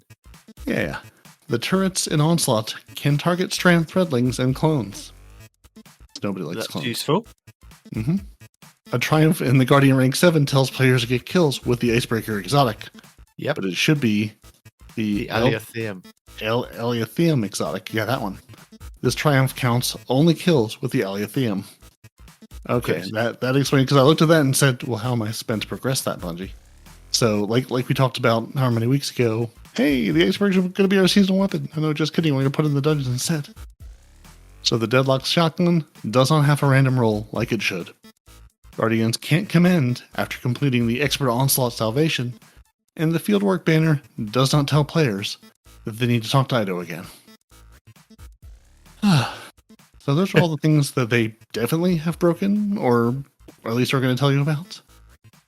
Yeah, and I feel like there was... some people, I'm one of them, is seeing all your subclasses are unlocked every time. Like after you switch characters or classes, like getting your Solar Arc and Void subclass unlocked over and over and over again. The Helm's Landing Zone takes players to the Market District in the last city because we crashed the Helm or Failsafe isn't happy. So if you're trying to go to the Helm, you're going to end up in the last city. You're going to need to hop in the portal, like kind of to your right, to go back to the Helm. Yep. Audio from Aramis is louder than intended. So if you're wondering if you're going crazy, no, it's just louder than it should be.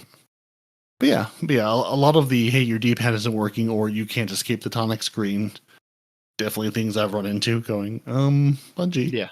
I would like to navigate the game, please. Help. have you used the airstrike in Onslaught yet, Nitedemon? And how many times have you giggled while using it, if so? No, I haven't. I've just been giggling with all the ice and throwing ice. Oh, you're missing out. Am I? Okay. You're missing out to go. Yeah, you're missing out to go. Now it does require some communication with your team because they can easily wipe out all the things you're trying to airstrike. But if if you know the spawn location of, like, say you're doing the Scorn and you know exactly where they're going to spawn, you can drop that airstrike on them, and then there is nothing left. The space lasers from space demolish everything, and it's wonderful. So, as I alluded to earlier, I have many videos that I'd like to recommend to people. And I think I'm going to start with Plunder the Booty this week. And he has one for Hunters, has one for Titans, and he has one for Warlocks. So your Hunters, you've just won. You've just won the episode Revenant with this Hunter build. It's amazing. He puts this one at the top of the list for everybody. He says that Titans are at the bottom, so that must mean that the Warlocks are in the middle. So Hunters, you've won this one. Titans, you've got this new build will leave you speechless. And Warlocks, you've got this new build drops nukes. And I have seen this with a lot of other people. So go and check those out. They look amazing. You do need the new exotics in some cases, but I'll let you kind of watch the videos to figure out how to kind of get them done. The new king is here, according to Unknown, the bittersweet God Roll, the best grenade launcher now. And he goes over the God Roll and review for it. I then went on a search this week because I had a phone call with Respawn, who was a bit confused at what's happening with Mithrax and the Nezarec curse. So Bife did a video just before Revenant dropped, going over the story so far. And in that, it kind of touches on what happened with all the characters kind of going into Revenant. So if you want to check that one out, that one is 17 minutes and 17 seconds. Dungeon Guide. I did see that you put this one in there already, Perky, but again, Vesper's host Dungeon Guide from Fallout Plays goes over each encounter in one full guide. Easy strats, apparently. And to go along with that, we have an infinite power glitch from Cheese Forever, and another one. It's entitled Free Dungeon Loot, but it's complete the first encounter instantly by kind of ball duplication that you can kind of do in many circumstances. So he has those, and an infinite power glitch to kind of keep turning the doors off and on, because there's a bit that you can kind of go through, kind of turned off doors off and on to get through. He also has a crazy bubble glitch, a double damage SMG glitch, and about to be disabled with the aspects for a prismatic titan that you're kind of basically unkillable. But then, to confuse the matter, we have a video from Destiny Fun Please that has an unkillable build with the Titan and Mask of the Quiet One, because it's got a buff. And he has a build for you for that for PvP. He also has this new shotgun, is kind of insane. It's the first of its kind, which is the new shotgun competitive reward. I can't remember the name off the top of my head. Cool Guy has the Withering Gaze sniper rifle for the has the Withering Gaze is something you need to have on the sniper rifle Velda F. And I did mention that earlier.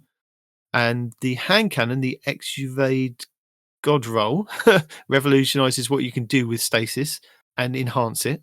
And that's again Cool Guy. And then we have the guide from Abontis going over how to complete your major and minor field work with your tonics. That's enough to kind of get you started this week. And I'm guessing there's going to be more builds, more weapon reviews, and more kind of you need this on this, and you need to kind of do this in the next couple of weeks. And Cheese will be there kind of covering everything in between. So, and that's what you should be doing. Yep, and the videos I had were basically all the ones you've already mentioned. Also, I'm going to throw in the esoteric solo dungeon entrance embarkment, new Vesper's host dungeon contest mode that he solos because, of course, he does. Of course, he does. Yeah. He says, "I don't need any of your silly nonsense. I'm going to go in there and just say, come at me, bro, and finish this."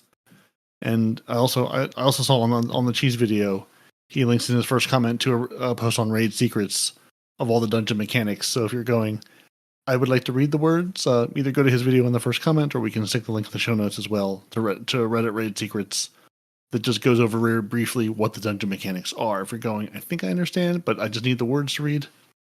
If you play Deepstone Crypt, I think you're pretty covered because it's the same mechanics as Deepstone Crypt. Yeah, that's what it looked like from my watching people Hit their heads against the wall. And I know Respawn's not happy about it, nor any of the hunters, but I could see why they disabled Shadow Shot with that particular boss that would be perfect to use Shadow Shot against. But it's only in contest mode, so you can use it in the regular mode. Yeah.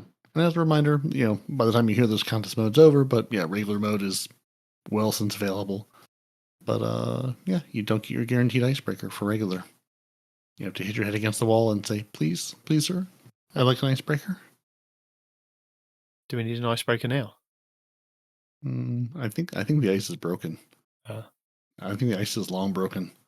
But we do have a Mudang in Kaido cosplay. Oh, okay. Which are all words. If you're chronically online, you understand it. If not, just know that Mudang is a hippo, a tiny little hippo. And now you know everything. Now you're all set. No, but I meant an icebreaker for kind of you telling us our patrons and thanking them. Oh, I mean, I suppose we could do that too. Yeah, we enjoy all of our patrons, every last one of them. I think let's go the other way. Let's take it from the top to the bottom, because Deacon had her dungeon team. Yeah. Of Dimwee, Gravy Jeff, and PB Pipe that she's been training. They didn't get first, but there's still a chance they got second or third. I mean, we haven't gotten confirmation yet, so there's still the opportunity. And they're bolstered in their efforts by our grenade throwers, Golden God 1562, Noble, Basically Salt, Fire Squad 1688, and Coders 105. I mean, they're phenomenal grenade throwers, because if we learned of nothing else, you need more grenades to be more successful. And who's cheering on our grenade throwers? Our Otter Dance Troupe of the T-Rex Kings, Sally Cam, Melamali, Didatatum, 64, and Renard Calant. And they dance because threats don't work. We tried threatening Step Orbit with a good time. We've really tried. We're simply out of threats. We've gone through every threat in the book. We've even made up new threats. In K4, same thing. We've had to invent new threats just to try to threaten them with a good time. Simply impossible. Thank you to each and every one of our lovely patrons who have gone to patreon.com/TTH and said, we appreciate what you do. You keep us awake on our long shifts at work. We listen to you argue about this game, and, we're going to be the last Destiny podcast standing. So if you want to make sure we're there until the servers get turned off and the heat death of the universe happens, you should join us. Be our patron. Come play with us. It'll be fine. It'll be fun. Exactly. We'll enjoy it. Yeah. Come join the madness. And it is madness. So have we gotten through your cheat sheet of notes here? I've been sort of half following along. Yeah, I think so. I think anything that I've forgotten, I will kind of realise later on and go, I needed to tell people about that in the show. Yep. I'll have to tell them next week. Yeah, there's always 2 or 3 things I think, I forgot to mention the blah, blah, blah. But so far, no, I mentioned picking up the Wicked Implement, my disappointment of it. We mentioned you get to your vault from everywhere. You should do Event-Tide Ruins at 2065 until you see the Scorn show up.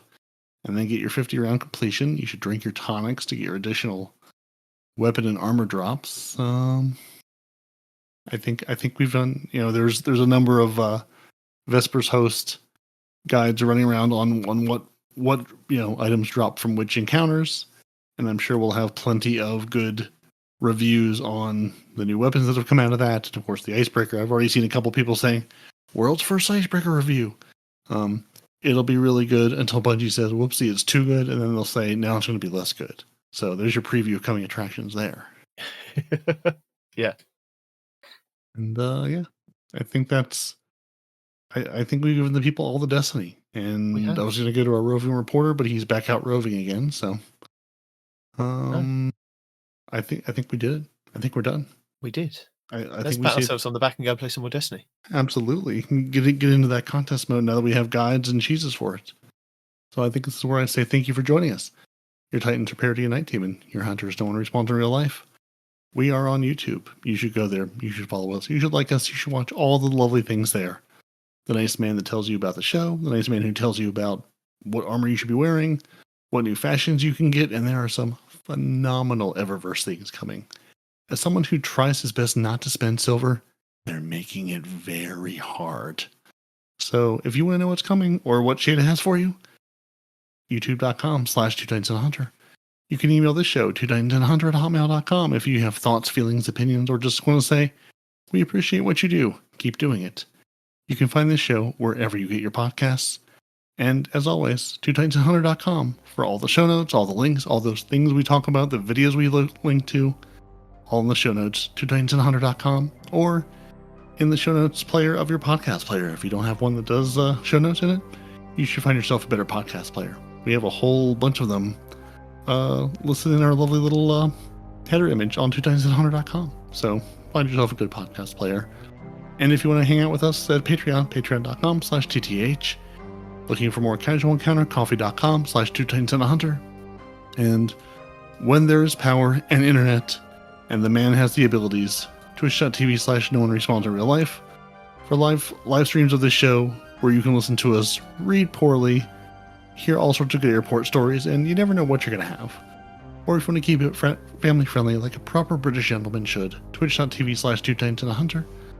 And until next week, Nitedemon, tell the people goodbye. Goodbye.